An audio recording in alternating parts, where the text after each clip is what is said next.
All right, let's just jump right in. What if I told you that there's an investment philosophy out there that's so simple, it actually feels kind of radical? You know, a strategy that pretty much flips the script on everything we think we know about picking stocks and building wealth. That's what we're going to dig into today. These two totally different paths you can take as an investor. First things first, I want you to just look at this number. 27,740,000 times. According to one analysis, that's the growth of the U.S. stock market over the last 200 years. It's a hard number to even wrap your head around. But think of it this way. If you'd invested just one single dollar 200 years ago, today it would be worth over 27 million bucks. That's the insane power we're dealing with. But a number that big creates a kind of paradox, right? The source material puts it perfectly.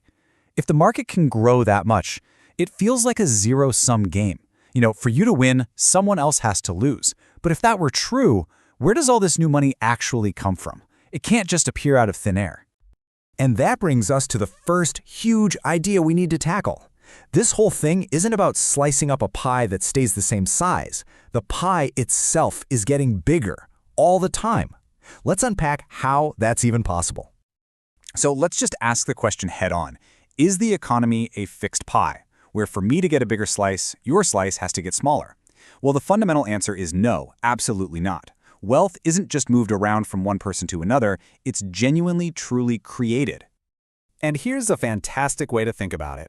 You could be the most powerful emperor in the world 200 years ago, with all the riches you could imagine. But you couldn't get instant hot water. You can, right now, just by turning a knob. That convenience, that leap in technology, that is brand new value that did not exist before. That's how the pie grows.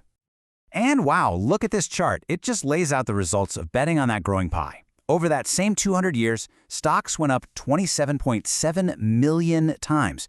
You know what bonds or gold did? 34,000 times. The difference is just, it's not even in the same league. It's like comparing a rocket ship to a horse and buggy. And if you think that's a big difference, the source material we're looking at puts it even more bluntly. It says the choice between owning stocks, a piece of that growing economy, and owning safer assets like gold isn't just about good returns versus bad returns. It's the difference between heaven and hell.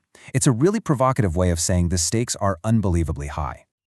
Okay, so if buying stocks is the way to go, the next question is how do you do it? And this is where things get interesting. This is where we have to unlearn what so many of us have been taught by basically separating ourselves from the most famous investor on the planet. Now, let's be super clear here. This is not about bashing Warren Buffett. The guy's a genius, no question. But this philosophy makes a really critical point. His path is not our path. And for the average person, trying to copy what he does is pretty much a recipe for disaster. So let's break down these two paths. On one side, you've got the value investor, the Buffett way. You spend your life studying companies, trying to find hidden gems. The source material has a name for this role, you're a worker. But on the other side, there's the index investor. You don't pick companies, you buy the entire market, and you never sell. By doing this, you become what the source calls a capitalist. So why is this our path? Well, the logic is actually pretty simple. First off, let's be honest, we can't do what Buffett does. We can't accurately figure out what a company's true value is. Second, we're making a different bet. We're not betting on Apple or Google, we're betting on the entire US economy to keep innovating and growing. And third, if you own everything, the whole idea of selling one thing to buy another just becomes pointless. And this difference? It's about more than just an investment strategy.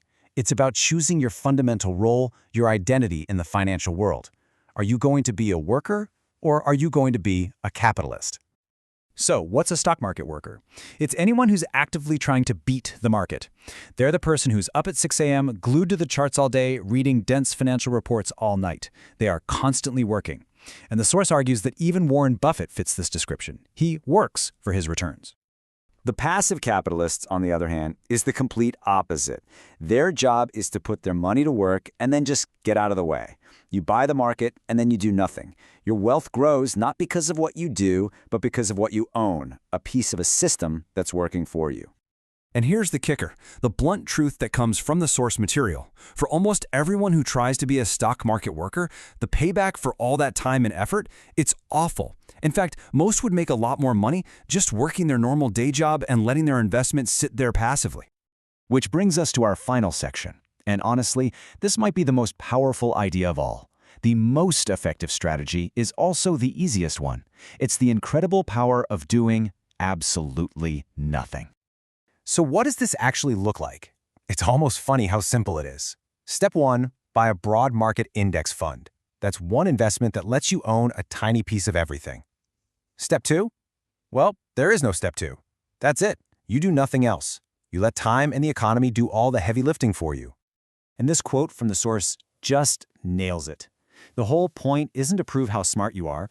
It's not to add value with your brilliant stock picks. The goal is to simply remove yourself from the equation and just own the engine of the economy.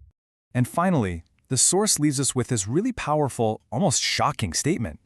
It argues that this choice between being a worker who labors for returns and a capitalist who lets capital labor for them is, at its very core, how social and economic classes are actually defined. It's a really challenging thought, isn't it?